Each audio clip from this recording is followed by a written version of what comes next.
সত্যি মহান আল্লাহ তাআলার সৃষ্টি কতই না রহস্যময়। প্রথম দেখাতে মনে হবে যেন এটি একটি প্রাচীনকালের প্রাসাদের দেয়াল, বয়সের ভারে নমিত, অথচ কাছে গেলে বোঝা যাবে এটি আসলে একটি শিমুল গাছের গোড়ালি।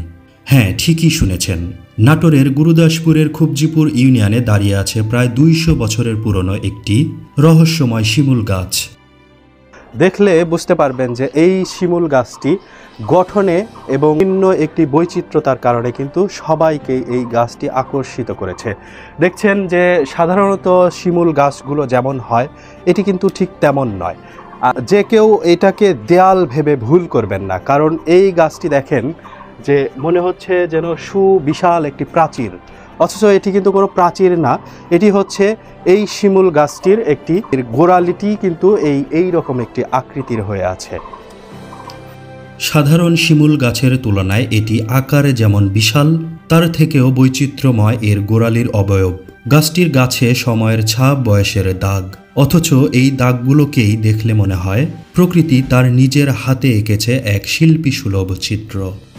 আপনারা যখন এই গাছটির কাছে আসবেন তখন দেখলে বুঝতে পারবেন যে এর যেই কাণ্ড আছে এটাতে দেখেন যে এই যে কাঁটা, এগুলো কিন্তু কাঁটা বিঁধবে শরীরের সাথে, কিন্তু এটা কিন্তু বিঁধে যাবে। এটাকে স্পর্শ করা থেকে অবশ্যই সাবধানতা অবলম্বন করবেন, খুব সাবধানে এটাকে স্পর্শ করবেন, কারণ এই কাঁটার আঘাতে আঘাতপ্রাপ্ত হতে পারেন।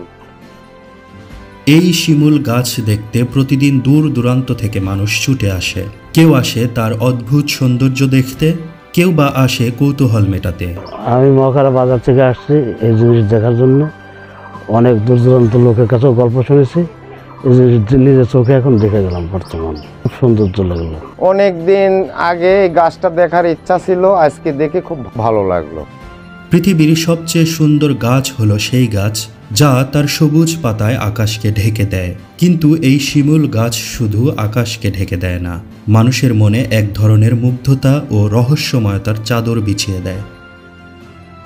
গাছটির ইতিহাস কেউ জানে না, তবে স্থানীয় প্রবীণ ব্যক্তিরা বলেন তাদের দাদারাও এই গাছকে এমনই দেখে গেছেন।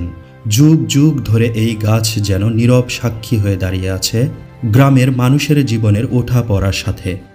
আপনি যদি প্রকৃতির বৈচিত্র্য ভালোবাসেন, যদি কখনো নাটোরের গুরুদাসপুরে যান, খুবজিপুর ইউনিয়নের চলনবিলের সৌন্দর্য উপভোগ করে ফেরার পথে এই শিমুল গাছ দেখতে ভুলবেন না, কারণ এই গাছ শুধু একটি গাছ নয়, এটি সময়ের এক জীবন্ত দলিল।